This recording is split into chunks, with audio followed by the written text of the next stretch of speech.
Hello, my name is Robin Mitchell and welcome to this podcast for Electropages. In today's episode, we once again have our very good friends from Omnetics. Please, as always, introduce yourself to the audience. I'm Travis Neumann. I worked at Omnetics here for about 7 years in special projects, which is, call it the R&D portion. And happy to be here talking about robotics today. My name is Eric Bergquist. I've been here for almost 4 years. My job has transitioned between product design and process design, including automation. So hopefully I can contribute something to this whole robotics discussion. Well, we will see about that. Uh-oh. So, let's just start, go straight into there. Since we last spoke, Yes. What would you say that Omnetics has done that's different this time? What's the new products you've been releasing? What's going on?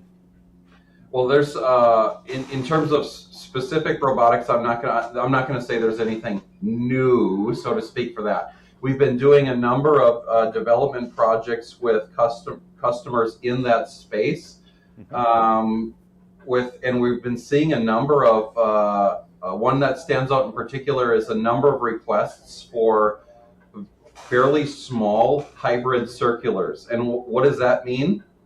For those that aren't in the know, is it will have different size contacts inside of the connector, and the largers are generally power related. The one I'm thinking of in particular has 4 5 amp sized contacts, like size 23s, and it actually has 9 nanos in it. So that's going to take care of a lot of your digital signals and that sort of thing. And I'll be honest with you, Robin, a lot of this stuff, you could say it's for, just about any type of product. We don't necessarily know the nitty gritty of where the end use is, but just from, call it one of the robotic medical type customers, that's really what we've got a number of those types of samples here in the lab today. Fantastic. So you said it has 9 nanos. Does that mean that you've got a big connector with lots of little connectors inside it? Well, I'm going to say to some extent yes, but big's a relative term with Omnetics. So the diameter of the connector I'm talking about is about 8 to 10 millimeters total diameter. I'll say it one more time. And within that, you've got 4 large contacts. Those are probably, I'm just trying to keep it into the metric theme here. Those are right around the 1.5 to 1.8 mil diameter. And then the nanos are like 0.6 maybe. So you've got, let's just say, so a 10 millimeter diameter overall. Correct. Which includes how many power connectors? 4, was it? Sorry. 4 of those, and then 9 signals. Yes, sir. And then what's the current? And you said 5 amps. Did you say per pin? Yes. Yep. Generally, those larger ones are 5 amps. We have other solutions where we might do a 3 amp with the nanos, or there's whatever customers need. And on top of that, what kind of operating voltage are we looking at on those power pins? Because I'm trying to gauge what kind of power we can push down this thing. Well, the military specs that we build a lot of our connectors to do have some kind of standardized, you have to reach a certain amount of voltage before a path breaks down and things get hot. That can be anywhere from 250 to 600 volts. A lot of architectures are like 24 volt, 48, right. 72. It all generally the higher it is, the more specialty the development is. Yeah. But our customers are doing so much custom design that they're well in the realm of the sorts of companies that will be really pushing that voltage to get as much power in as little space as possible. So let's just recap. We've got a 1 centimeter diameter cable. It's got 4 power pins. Yes. Each of those are 5 amps, and you're saying that if I wanted them, let's say, for example, if I wanted them to run at, let's say, 100 volts, that would be more than plausible. 100 volts with the spacing that those things run, absolutely. So that's what, 100 times by 500. Two, is it? Or am I, wow, my math is way off. I was going to say something else. Blind me, my math is, no, 5, 10, it's 20 amps in total if you were using the So that's 20, and in the current, so that'd be something like 2,000 watts. Yes, it's a lot. It's a lot. Yeah, and really, realistically, the voltage that just comes down to what the spacing is between them. Right. Really is what it is. And that also feeds into like what are these applications? For example, Travis brought up medical robots. Right. To some extent, that's not a very constrained thing because it's all on the ground. It's a big machine bolted to the floor. It can be as big as it needs as long as the actual surgical implements are small enough to get where they need to. But then you have things like unmanned aerial vehicles. That's another type of robot. And with those things, they need to produce just a whole lot of power in a very small space.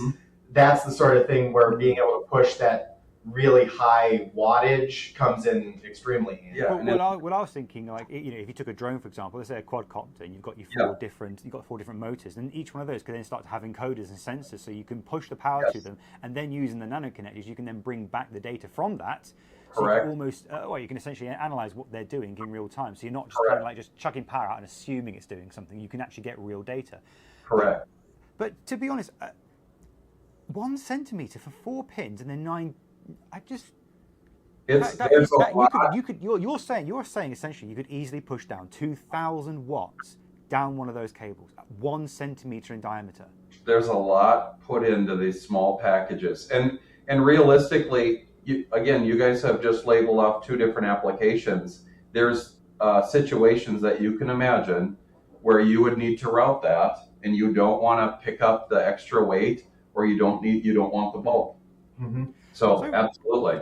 So let me just for the audience, for the benefit of the audience, I've just got something here I want to demonstrate. So, this is a UK power socket, power plugs. Apologies. They can do up to 13 amps, but the thing is, it takes something of this size to do 2,000 to 3,000 watts, and you've got a connector that's kind of like the size of one of these contacts. It's also doing data at the same time with 4 power contacts internally, and you're basically delivering power on basically that, if not more. Yeah, I mean, and I'll tell you right now, the 5 amps, we're running it. It's in essence, it's running flat out to do that, right? There is some safety factor that's designed in, but absolutely, and so that's 5 amps after safety factors. Yeah, because what it comes down to is they look at it in terms of like a lot of the test criteria is you would plug these guys in. And you run a specific current through it, and you're looking to at the temperature rise. That really dictates the rating, kind of. But that's one way that they'll determine what the rating is based on the temperature rise. So you could run them hotter for sure. I'll tell you right now, I've got a quadcopter. I can run 12 gauge wire. I don't know what that equivalent square millimeter. Oh God, it's American units. That's made up fairy tale units. We have to get that into something a bit more standard for our European audience. I will point out we inherited it from the British. You're the point. Well, we got rid of it like 60, 50 years ago, maybe more than that. So, I thought we'd get further into the webcast before. Honestly, it's just. Oh, okay. 12 American wire gauge means nothing to me. Okay, let's just say, are they tiny wires or are they big wires? For instance, I'm just thinking like on my quadcopter, right? So this is just the idea of current and voltage. So I can use a 12 gauge wire. Again, I don't know what the cross-sectional area is or any of that business. But normally in your power cable that you just held up, you'd be looking at that, saying it's good for like 15 amps or something like that. Yeah. On the headset, when I'm watching it and I go to full punch, that thing will draw 100 amps. I mean, they get warm. It gets warm, but right? Is that 100 amps for the whole connector or per contact? I imagine. Out of the battery. So that would be 2 wires out of the battery to the quadcopter motors. And this is what I'm saying is, you can push more power, right? Because wires and all that are essentially just resistors, but at some point it turns into a heater, and now you have big problems. So that's what I'm saying. Yeah. We're running 5 amps on these like size 23 contacts again, and that's just because we're saying this is what the maximum temperature rise and that sort of thing is. But to have because I imagine that's actually the connector side. That's not the cable that then comes out from that. So that cable is going to have a smaller diameter than the actual mating point itself. Is that right? Yeah, generally Well, the contacts are so, larger, but there is a trade-off. So you've got the resistivity of the wire itself, and then you've got the contact resistance. Yes. And those both add up to Yeah. kind of create the path resistance. Mhm. And in short systems, the contact resistance will overwhelmingly be the limiting factor because there's just not enough wire to Right. generate enough resistance to match that. But if you got 100 meters of wire, you will have significantly more resistance. Oh, yeah. So in these very tiny systems like these UAVs, the contact resistance will be a very important factor in how much amperage you can push. right. And that's where our industry-leading low contact resistance electrical contacts come in handy. It's kind of one of the main concepts of these military spec connectors is that they have very low contact Yes. resistance, so you can really push them to the edge. Mhm.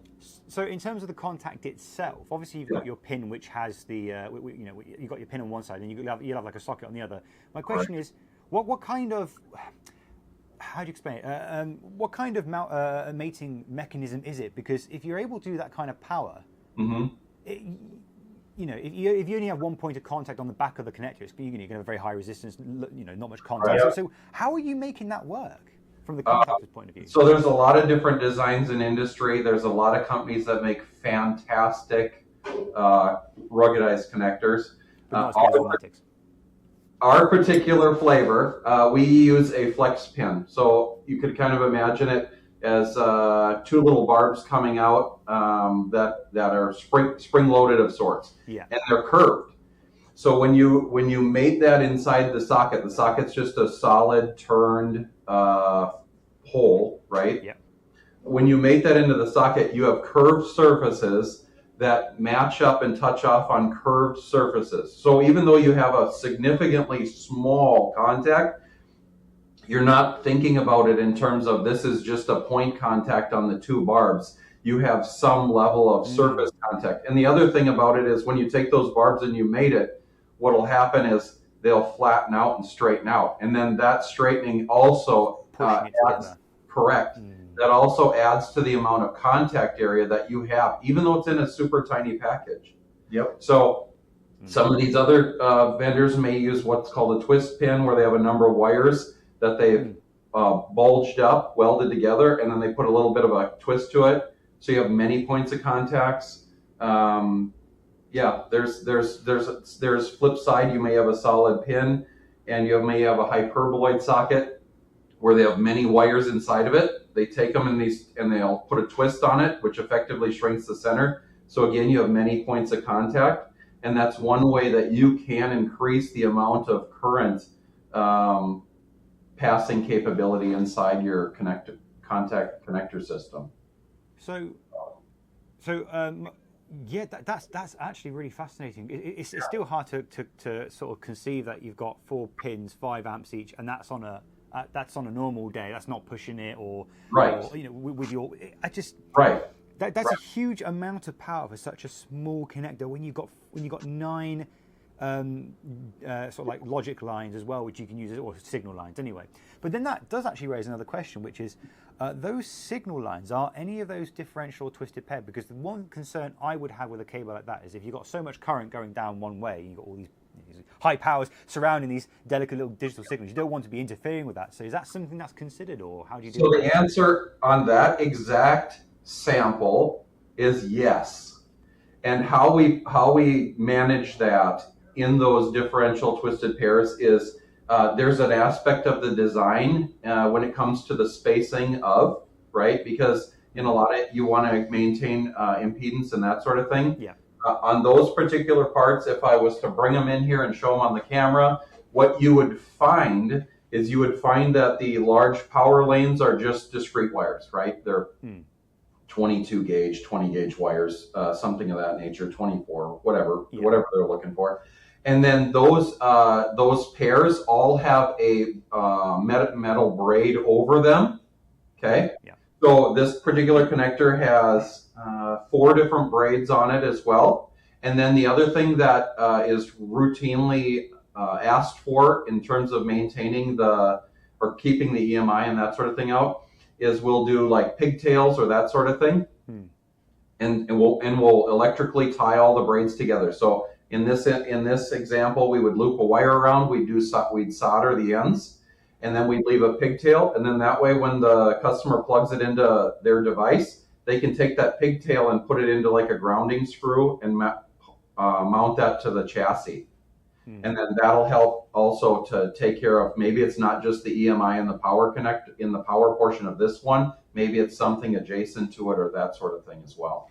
So you've got 4 power pins, and you said you've got 9 nano connectors. Now each one of those connectors, is it one contact or is it one differential pair? Or one contact. So you could have essentially 3 pairs with a drain, or you could do just pairs, however you want to splice it. But it's 9 contacts. So there's 9 contacts, and you can have 2, 4, 6, 8. You can have 4 differential pairs with it. Yeah. You could have 4 pairs, or we routinely see pairs with extra drain wire and shielding.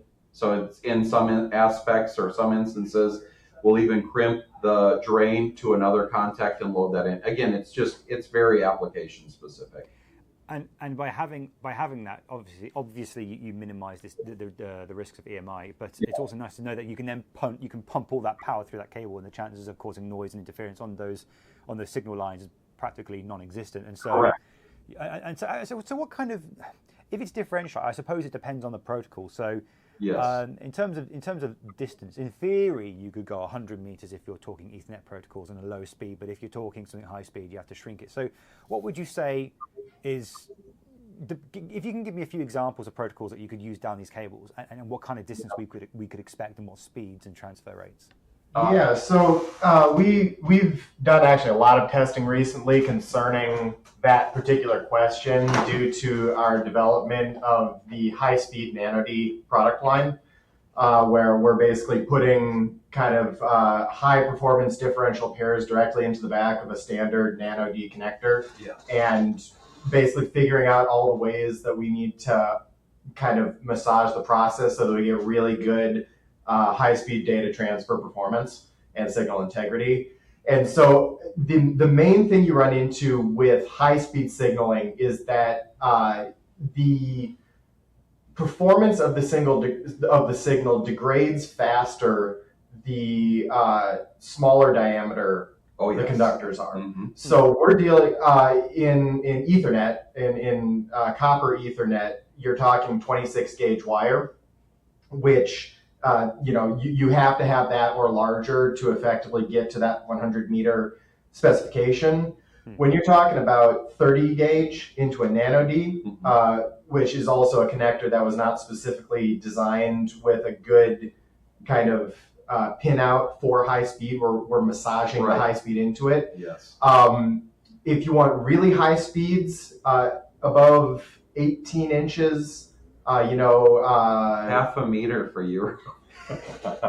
Half a meter, you start to see greater signal degradation. You can usually get to a meter if you're going with the kind of like middle of the road Ethernet data transfer spec. So that would be like 5 gigabits per second. Much longer, and you really start to hit like a physics limit where it is not actually possible to shove electrons through this any harder without reflections completely destroying the signal. Yeah, and we see HDMI, Ethernet, USBs, camera link. There's a number of them. I can tell you already, I won't be able to list them all off the top of my head. So. And again, all those technologies you just mentioned, USB, HDMI, they're all going to be useful in drones and those kind of other robotic systems, especially with cameras, visual systems. And so that actually makes me wonder then that these kind of cables could very well be useful for even AI applications in industrial environments where you have such high bandwidths and you need that kind of power to power systems, but you don't want to have too many cables going everywhere. So you have one cable which does all your data and your power. And so if you were to say, what kind of robotic application, let's say in an industrial environment, would you like to see these cables being used in? Well, I think that the first thing that really jumps out is anything that requires miniaturization. So, for example, I was recently at Automate 2024, I had a lot of very interesting conversations, and one of them was a force torque sensor company that makes really, really small sensors. So goes on the end of very small 6-axis robot arms, for example, to give them kind of a sense of the world. And so they need to send a lot of data through to effectively control, all 6 axes of motion, but it's a very small product. So, we had a conversation with them about can we connectorize your product and get you all of the data and power you need to go to it in a connector that's going to be able to withstand, tens of thousands of bending cycles due to it being on the end of a robot that's moving relative to the base. We already do products for companies in, the load cell regime, where it's like they're industrial sensors, miniaturized for taking like very precise measurements of loads, torques, forces, that sort of thing. And because the connector is so small, but it's in an industrial environment, they need an incredibly robust solution that's not going to get sheared off the moment someone accidentally runs into it with a hand cart or something. Right. Now, of course, the next question I have is obviously a stupid question because the answer is going to be yes. But I take it that these new connectors you've been developing obviously have high IP ratings for these kind of environments to resist dust, moisture, corrosion, that kind of thing. Oh, of course, yes. Specific There's your answer. Of course they do. It's Omnetics. Why wouldn't they have that? That's like, I have to ask the question, but I already knew the answer. Of course you do. Of course you do. Fair. The connector we talked about at the top of the thing, that they're circular connectors. They're designed to work with our standardized circular connector hardware. And part of that is we've got standardized shells that, they've got O-rings in them, so when you assemble them, they don't pass water through. And then we've got standardized overmolds. So, once everything's assembled and you've got a cable coming out the end, you'll overmold something that both gives it strain relief and seals to both the shell and the cable so that water can't wick in along that kind of interface. Yeah. And that's actually a really good point about standardization. But just before I jump onto that, I'd like to say very, very quickly, next time we do this podcast, I want to see you guys getting a microscope setup with a camera built into the machine so you can actually show us live these connectors and cables, because would not that be amazing if you could get that out, it would be fast, and just show it live? I think that'd be so cool. So you've definitely got to get that. So we may actually need to plan which connectors you're talking about. So here's a note. Here's a note for the audience. Next time we do another Omnetics podcast, they're going to have that setup. And if they don't, we can do that. We'll write a bunch of complaints. We'll give them really bad reviews on Trustpilot or something. Omnetics cables are absolutely terrible. Blah blah blah. I don't know. We'll say something. Couldn't quite get the parts to mate. So we'll say something, but yes, we've got to get that setup done. So in terms of standardization, and I think this is a really important thing, because one thing that as an engineer I find very annoying is when you have a system that's built with proprietary cables and unique configurations and stuff like that. And it's interesting to hear that you have standardized connector forms. So yes. So while I appreciate that customers, so obviously Omnetics is how would you call it? It's bespoke. Exactly. You don't go to Omnetics for a DB9 that you could buy from anywhere. You're looking for something that's going to survive in a volcano. Like as we discussed before. Basically, you want something that's going to survive the worst conditions possibly conceivable on the planet, such as Birmingham. So obviously, when when you get these cables, they're obviously bespoke. So, but it's interesting that you've also got the idea of standardization in bespoke equipment, because obviously it's going to help to some degree. So, what's your opinion on that when it comes to when you make bespoke stuff and then when you have standardized stuff? Well, as an engineer, the thing that stands out is I think about there's like a quote on this game I play. It's called Space Engineers. And it says a good engineer uses as few new ideas as possible, whereas a scientist creates new ideas, right? Yeah. So as an engineer, and we really see this, a lot of people aim for the standards. So we have connectors for 83513, 32139, and just standard formats, 9 pins up to 85, 100, that sort of thing. We have that. But very quickly on that note, so let's say a customer of some high-end equipment. I was thinking like not fighter jet, but maybe something like I don't know, a second airplane or something. Yeah. You go to Omnetics for a DB9 connector, or at least one in the form factor of a DB9, but you have like a really specific set of requirements in terms of the application. So you say, yeah, we'll make you a DB9, but it's going to be a super amazing DB9 because it's an Omnetics one, and that's fine.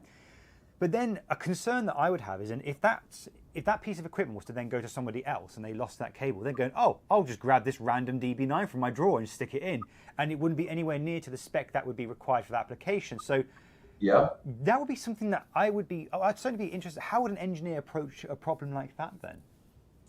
Well, I think the first thing is an engineer approaches a problem by controlling the variables. And the first part of that is, if someone is taking this piece of equipment and expecting it to work with any, random cable that they find, I'm going to put that blame on the customer, because if they've got a system that costs multiple millions of dollars and they don't have a good enough control plan to make sure that someone's using the right cable, that's kind of on them. But that being said, we do have ways to get around, we want standard hardware, but we don't necessarily want any standard hardware to work with it. So we can do things like customized keying, where a standard Nano D, it uses the same contacts and the same insulator and everything, but you can't plug in a standard Nano D of the same pin count because it's got a piece of metal jutting down that only the appropriate mate has a space for. And so the customer still gets their DB9, which they know has been, it's been proven time and time again, but only this specific DB9 cable will work because, like you say, it's got some kind of polarization or keying that it will not work with any other DB9. And that's what gets you into bespoke or custom, right? So the idea of the standard is you can order one from a dozen different suppliers and they'll all play nicely with one another, right? Yeah. And then depending on assembly or whatever, right? That's when you get into the customs and we see a fair amount of that. So I want to give you some numbers here to kind of exemplify what standardization looks like to us. So we can reuse a lot of the same individual components of our standard connectors in custom products, because only one part of that final custom assembly is really special, and everything else might just be the standard connector that we're modifying it from. Right. So we only have a little over 13,000 individual component part numbers in our system. Only. However, that's quite a small range, 13,000. How does Omnetics cope with such a small number? Truly. Do you wake up in the morning and just feel so embarrassed about the fact that you only offer 13,000 different connectors? Our stocking department has nothing to do with such few parts. No, but compared to that 13,000, we have over 60,000 assembly part numbers. Right. And so we're just, we're plugging all of these things that we already have and only making custom parts when we need it for the customer application. Right. That's where the standardization really comes in. It also helps to make sure that we don't have excessive lead times because we're kind of doing a just-in-time, trying to get everything in after the order. We can use standardized components and reduce those lead times because of it. So I was actually about to say, I was thinking of the idea of standardization and custom parts and stuff. So I was thinking, maybe Omnetics should have like a catalog where people could go through and choose the parts and pins they wanted. But of course, if you've got 13,000 parts and 60,000 different part numbers, that's a pretty thick catalog. So it's not something that someone could just sit down on a Sunday morning and go, oh, this is going to be good and fun. It's not going to happen. Correct. So when it comes to the development of a connector, how do you deal with something like that? How does your internal process go, right, we've got 13,000 options and we're going to have to pick the right ones for this customer? How does that even work? Well, it's such I hate using the engineering answer of it depends. It's case by case. the first thing that you would prefer to do is understand, there's a few things, right? Is it comes size, weight, and power, right? Thinking about it in terms of swap. Mm-hmm. What size can I live in? What size can I live in? And I'll be honest with you, the swap, all of those, they're related. So you say, well, as a designer, depending on where you are in your process, you may get to the end and now you have your board laid out, you have a box that you're putting this guy into, and you say, oh, I've got, for lack of just making up things, I need 34 signal lanes. And then you detail out, like, what are they, right? So back to, is there a protocol associated with it? Do I know what power requirements I have, right? Size, weight, power. So you might say, I have this much room. This is my keep out area. Here's what I'm looking for signals. So now let's say I need 34. Well, the standard connector in like a micro or nano is 37. So you're ratcheted into that. And then if they have let's say they have a significantly higher power requirement, that's when we get into the bespoke portion or the custom portion of, well, they need 34. Maybe some of those we'll machine a part for them and we'll do a custom insulator, that sort of thing. So understanding as an engineer, understanding what your requirements are in terms of my working space, the signals that I'm running and the amount of power that I'm needing to run, that'll get you a lot right there just in terms of narrowing down that big catalog of parts. Then the other things that we kind of just briefly glanced on earlier, environmental concerns, right?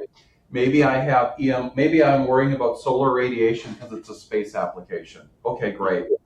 That may detail out that I want to go with stainless, or maybe I want a gold-plated shell, or other things, right? That'll be. So it's just getting a good list of requirements from the customers, and then let the engineering group do what they do because they're really good at it, and they'll narrow that down and get you close. And then we can work back and forth. And it's kind of just a filter of a filter of a filter. You're just adding more and more kind of like constraints until you eventually will go from 16,000 to 6, and you'll be like, right, of these 6 connectors, what do we think's the best? Correct. Because I was going to suggest a room full of unpaid interns. That also works as well. But I mean, that's also another solution. Using filtering sounds like a much better option than unpaid interns.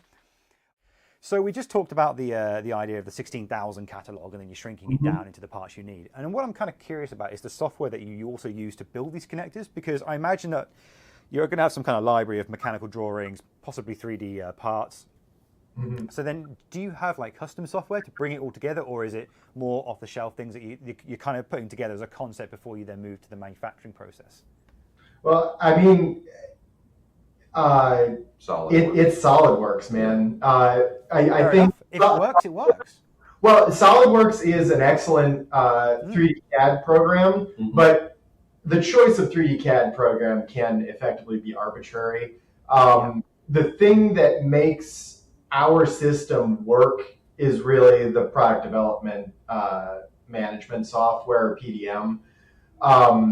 And basically what it does for us is it gives us a repository of everything that we can search. And, you know, if we're looking for a keyword, or we're looking for, this is actually a new thing that we're testing, like being able to search based on, find me parts that are similar in geometry to this example part. You can do that.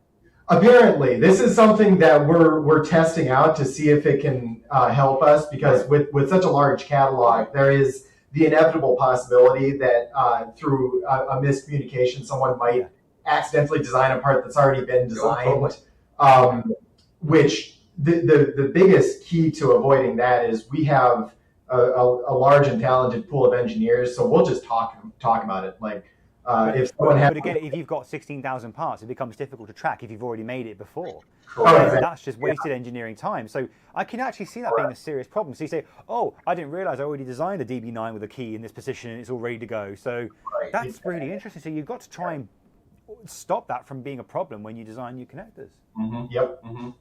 Yeah, and that's just, it's part of the thing too, right? It's one thing you think about, like as a business, you've got tribal knowledge and you're going to have new hires, right? So it's one thing if I've worked here for some period of time, maybe I know where that thing's parked or what the part number is, right? Yeah. But for new people coming in, as you're getting them trained up and up to speed, having a tool for them to be like, can I go and check this? Can I find this? That saves them a lot of time too. And quite frankly, help with the learning. That's actually good. That's an interesting question. So let's say if I'm a customer who's approaching Omnetics for a new sort of connector. Is it possible to see a list of all the ones you've already designed, and I could, in theory, choose the ones that you've already developed, whether for another client or something else? Is that something you could do? Yeah, and that's part of the whole idea of standards, or to the comment earlier about adding a key, or you could call it a derived standard if you wanted to. Yeah. Absolutely. So within this library, this PDM vault, we've got it maintains the history of changes. So what you can see as a user right off the top is you search for some part and you can find that, and it's going to give you the latest version. But we may have customers that come and they say, hey, we've been ordering this for a while. Maybe we need to do like a field service. Can we get this old revision made? We can even pull that out of our library as well. Yeah. So you don't have to go back and redesign it from square one or try and figure out what was done. All of that, and that's just part of what we have to do in terms of traceability and stuff to support our customers as well. So and with regards to design, do you also perform simulations, electrical specifications to see how they're going to behave before you even make it? Oh yeah. So my team works is largely the team that works with simulations, and I would file them into two categories. The first is electrical simulation, and it's really the big one for us. Is we have a full-time signal integrity engineer, and a lot of his role is developing models and simulating them to understand exactly how our designs might perform in the real world.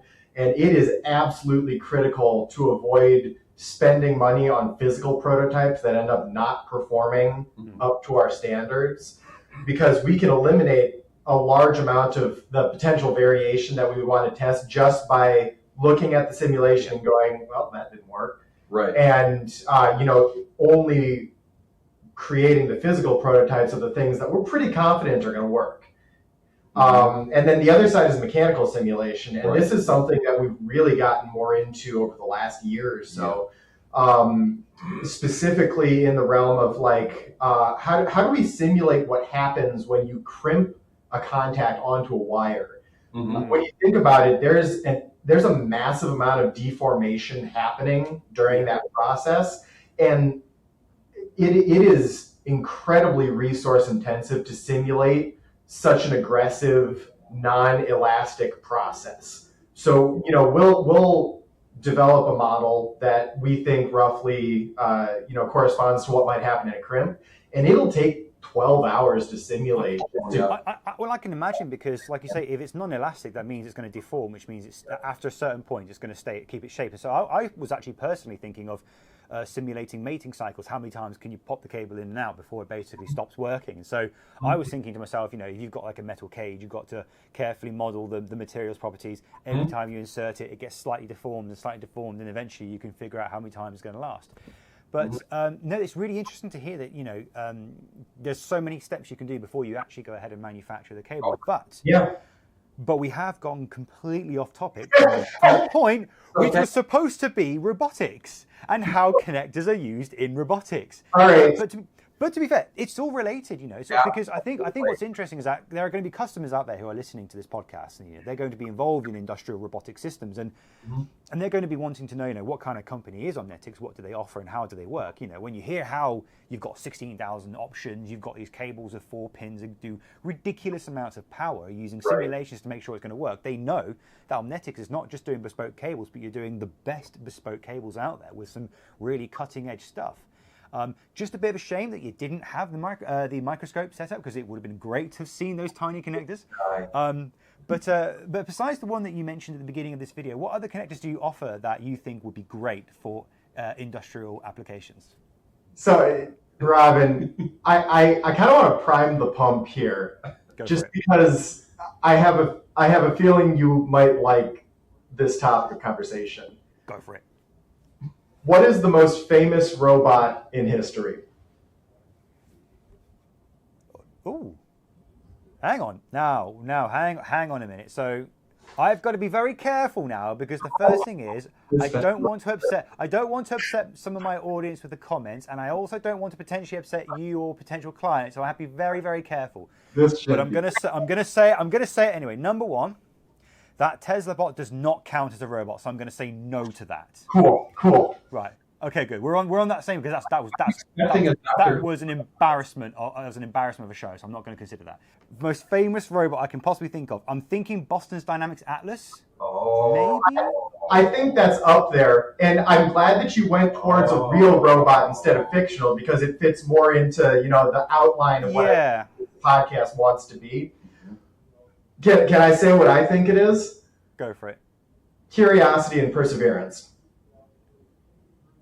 Rovers. Oh, you mean Mars rover. Oh, yes. I would argue that those have. I'm still going with the Doctor Who robot. I don't know what it's called, but I'm going with that. You're going to say most famous. I'm just saying. So this was a leading question because Omnetics has participated in every U.S. Mars rover mission since the very first one. Mm-hmm. And I think that really exemplifies, how Omnetics fits into robotics. Oh, sorry. Did you say that Omnetics has been a part of every Mars mission? Yes. Ooh, wow. I didn't know that. We are honestly probably in most of the Mars missions, but when we're talking specifically rovers stuff, that for the USA that have gone down to the surface and are going around. I was literally about to say, what about the one that stopped working, the European one that was it the Beagle? Was it the Beagle something? Was it Beagle or Pathfinder or something? Yeah. Maybe, I don't know if it would have it. Cool, but I was going to say it was a European one, but it landed and basically failed. I was going to say, was Omnetics part of that one too? Nope, it was not. Maybe they should have used Omnetics cables then, and it wouldn't have failed. Maybe. I don't know. But here's an interesting question then. So on that note, would you say that are there Omnetics solutions in the little helicopter? I can't remember what it's called though. The one that they were around for like 100 days. Not Integrity, not Inspiration, Ingenuity. Yes, Ingenuity. That do you know what? I have to admit, not only was I completely amazed by that, but the fact that it worked on an atmosphere with virtually no air, and on top of that, it worked like I don't know how many days it survived. I think it's still sending data.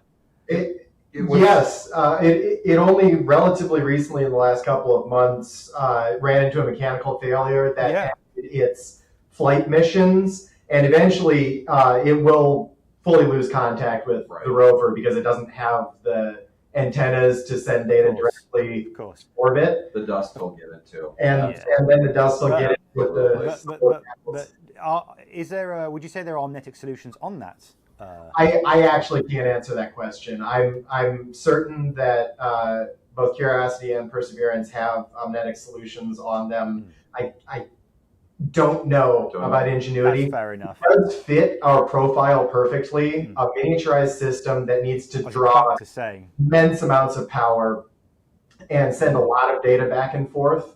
But I wish I had a certain answer for you. Yeah. But again, like you say, that would be a perfect solution because, like you say, you need extremely high speed motors to make enough to generate enough lift in an atmosphere with virtually no air anyway. Mm-hmm. You've got all the cameras and the sensors that craft requires in a really tiny package, and it has to be as light as possible and use the least amount of power because obviously most of that needs to be devoted to the flying part, the actual propellers. So it's really interesting to see that kind of application where Omnetics would be perfect for, because like you say, it's not just standard industrial stuff. You're going to find it anywhere that involves robotics, and that could even be space, because like you say, you guys make radiation hardened radiation equipment. You have stuff that can go into vacuums, which we talked about outgassing last time. Correct. And so it's just really cool to see that. But in terms of, actually, here's a question for you. So I take it you've all seen that new Boston Dynamics robot. The one they literally recently, The Atlas. the one that literally gave me the creeps. The way it stood up and turned. It's horrifying. Oh, It is utterly horrifying. It's the new Atlas. Yeah, but I thought it had a different name. Like it was something like One or maybe it's Atlas One. I think it was literally called the S1 or something bizarre. It really was quite basic, wasn't it? Yeah. Mm-hmm. But like I say, so again, that's another area where Omnetics connectors would be great for, because you've got high power motors in a confined space. You've got all the data going through sensors, and then you need that massive amount of current to drive those motors. So where do you see the industry going, sort of like in terms of the future and robotics and cables in general? What do you see becoming a trend? All right, I've got a not so hot take. Fair enough. Humanoid robots are solving a problem that's already been solved. I don't think there is a future for humanoid robots in industrial settings, because the big problem is you can solve a problem one of two ways. You can make a solution that addresses how that problem is right now, or you can redesign the problem itself to allow more effective automation. And humanoid robots are addressing the first thing, but the second way of doing things is cheaper and more effective. So why are you developing a humanoid robot that is moving bins around like a human does, when you can develop a workstation that feeds bins in on a conveyor belt? A standard 6-axis robot arm moves them around to wherever they happen to need to be, all for less money. You can do it much faster and much more reliably. Now, that's an interesting point of view, and this is something that I wholeheartedly agree with, and it's something I've never really understood. I appreciate that humanoid robots, they look amazing. Obviously it requires a lot of engineering, but when I think about it, if I wanted to make a robot that was going to be reliable, quickly built, and more, be useful, the first thing I would have done is given it 4 legs, not 2. Yeah, I don't understand where this obsession comes from to try and make robots look like humans, when in reality what you really want is a robot that moves backwards and forwards completely reliably with minimal issues with like balance. So again, it's interesting you say that, because in the future, like you say, why build an industrial site designed for humans and then put robots in, when really it should all be railed, things move on tracks, things are designed to be picked up using very, very sort of like what's the word? Deterministic systems. So you don't have, this box can be grabbed in any way. It has 2 rails. It gets picked up by 2 rails and comes on. So it's really interesting you said that, because I don't think that's. I wouldn't say that's pessimistic at all, or what's the word? How did you describe it? I think that is probably. I would agree with you, actually. I think. Yeah, and I should clarify that there are definitely certain applications where humanoid or like organic mimicking robots are really a great solution. I mean, first of all, Boston Dynamics Spot, the dog robot, has some very interesting applications for making human designed spaces automatable. And obviously Spot has the massive benefit, it's on 4 legs. It's much more stable. I was about to say, it doesn't try to achieve that humanoid look. It's getting around perfectly, no balance issues at all. But then you compare it to the Tesla bot, which is sort of doing this as it comes out of the whole thing, and it's struggling. And so, for example, Spot, you can use it to remotely inspect factories where there's a lot of stairs, where the only access to certain locations were developed for humans, and they don't have like automated readouts that send things to a network. They're just a physical dial that needs to be inspected to make sure the plant's running optimally. That's an excellent job for something like Spot. And also things where like, high radiation environments where a human shouldn't go in it regularly. Really excellent arguments, or things like natural disaster relief, where it has unpredictable terrain that you need to navigate through in a safe manner. All of those are really excellent arguments for organic simulating robots. But far and away in industrial applications, the use for humanoid robots has been in adapting human-centric design towards automation. When after 50 years, all of the new developments in how a factory is laid out will have already incorporated these elements that make it automatable in that more kind of traditional sense with 6-axis robots or AGVs that can roll around on tracks or roll around using, GPS waypoints or whatever. All of those are very practical by comparison. Yeah, and so essentially, and so you, like you say, today current industrial environments are designed for people, but the ones in the future, they're not even going to consider that as a part of it in the first place. They're going to say, right, if this is going to be for robotic systems, there's going to be no heating, no air conditioning, no nothing like that. We're going to have single rail spaced by less than a meter gap between two storage units, and then by doing that, your entire space is dedicated for robotics. So do you think that might imply that robotics would accelerate in development because these environments will become more suited for them? Well, I'm going to just tag on quick to what it is. I think there's kind of what I've seen. So I started off many years ago in tech school, and it was robotics, right? And what I see in terms of how things have been transitioning more so in the last 5 years or so, is there's a lot of development that's going on that's really focused on creating an artificial solution that is very much based in organics, right? So, and what I mean is like they've taken like devices like a hand. So if you think about it 10, 15, 20 years ago, if somebody's going to make a robot, what would that hand look like, right? Because maybe you're talking about prosthetics. So you'd have motors here, motors here, motors here. All the joints would have motors, all of this thing, and the whole thing would make a bunch of noise. And now with advances in materials and 3D printing, they're doing things where they're running up tendons of sorts up into, let's say that we're going to just go with this for a second. They're going to run up tendons and such, and they'll use a softer, more elastic material that simulates a tendon. And then you can go back to call it the motors or old school servos that are drawing this up. So the thing is like, kind of from my perspective, is like what's been going on is they've been finding ways to separate a lot of call it the hard mechanical stuff from where the work's being done, and that's just accentuated. Again, we chatted briefly on the initial about like Da Vinci and that sort of thing. And that's the ideas they're spanning into all of these other types of things too.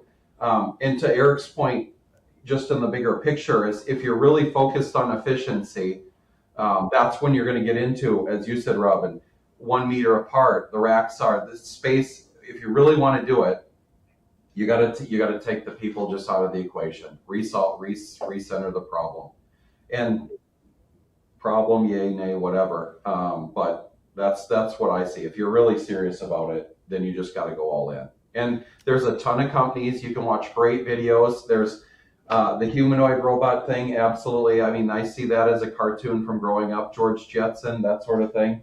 But there's other things that a lot of people are working on to solve the Moravec's paradox or whatever. Easy for a human, hard for a robot.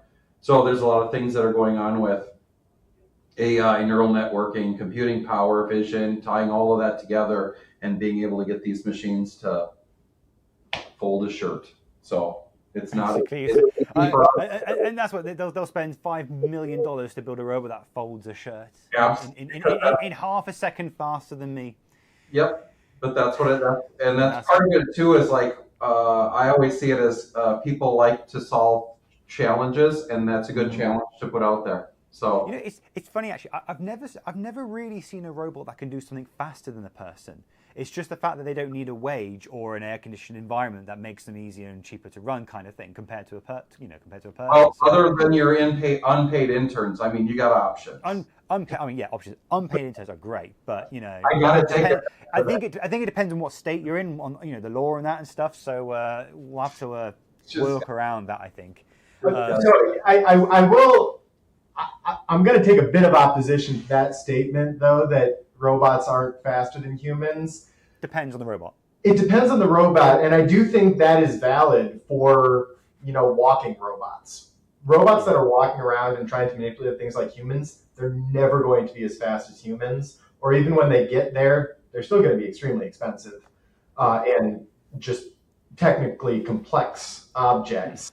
But as an industrial robot, like I would say the gold standard for what is an industrial robot is probably a 6-axis robot. Oh yeah. They've been in constant development for over 50 years. At this point, it's kind of like the internal combustion engine where they're still making improvements, but what they've got now is pretty damn close to perfect. And we're talking about like automatic welding machines on automotive production lines kind of thing, where they're just going at it 24/7. And that is the reason why things like automotive production lines will have hundreds of 6-axis robot arms, is because they can do a very technically complex task perfectly every single time, faster than a human can. Yeah. That is the argument for their inclusion in those incredibly highly engineered systems. And that's really where I think the meat of industrial robotic development is how can you develop your processes so that these robots can take those complex motions and turn them into a program. Yeah. Easy. But then my final question would be that if those robots are already doing a very good job of it now, what is it they're going to do differently in the future, do you think? I mean, they're going to keep doing exactly the same thing that they're doing now. It's really, if you can do something with that 6-axis robot, it's going to be done with that 6-axis robot. At some point, the new developments will become, how do we address this problem that really isn't quite right? Yeah. And it'll be, let's add some vision to let's say the end effector. And then now we don't need to be as specific as programming. Maybe now we don't need to be as specific as fixturing. It has some level of compliance that it can figure things out, so to speak, to make sure the welds on the seam and that sort of thing. But in order to achieve that, you need to have those connectors where, like you're talking about, where you get the high power, you get the HDMI down it, your sensors are coming through. Because right now those robots are actually completely dumb. All they do is follow a set they follow numeric commands. Yep. But then what you want them to do is they say, "Oh, I'm looking at a weld. This looks a bit odd. I'll redo that for you." So to add that intelligence, you need these types of cables because they're going to be the things that are going to provide you with the power that you need and the data rates you need in a tiny cable that's lightweight that allows the robot to move faster while also reducing costs and improving their ability to work in harsh environments, which is something that only Omnetics can do. Yep. And then I see. Wow. To me, that's a near future thing. Work for us, okay? Again. There you go. So, all right. Just before we wrap up this interview, I've got one more question for you. For those who are currently watching this podcast, and if they want to get involved with Omnetics solutions, what would you recommend that they do? There's several options. So if you're the type of designer that needs something quick, DigiKey is obviously one of the websites. We have Powell that we have readily available for standards type parts. Okay. Standards. All right. So then. Now, when we get into the more specific needs, the easiest thing to do for someone is to hop on the website, and this is if you're not familiar already, hop on the website, look for the rep closest to you, and send them an email. Mm-hmm. That's really it. If you're into calling, go for it, but send them an email. That'll get you going on the customs type solutions or excuse me, the things that maybe you don't have defined all the way yet, and we can work with it. And what about custom solutions then? What would so basically, when you email the sales rep, they're very knowledgeable people who can tell you pretty much exactly everything you need to know about, what is the standard product at Omnetics and what can it do. But if you do need something more custom, they will loop in someone like me or someone from my team in project engineering who will go through it and figure out exactly how your requirements differ from that standard, and we will, work with you directly. In most cases, engineer to engineer, correct, and make sure that the thing that we end up developing not only hits your requirements, but you understand what's going on, and we capture all of those little details so that you don't end up getting a product that ends up just not working for you. Mm-hmm. Fantastic. Well, all I can say is thank you ever so much for being on the podcast today, and hopefully next time you'll have that microscope so we can see those connectors live. Absolutely. Fantastic. Thank you All right. ever so much for being here today. Thank you.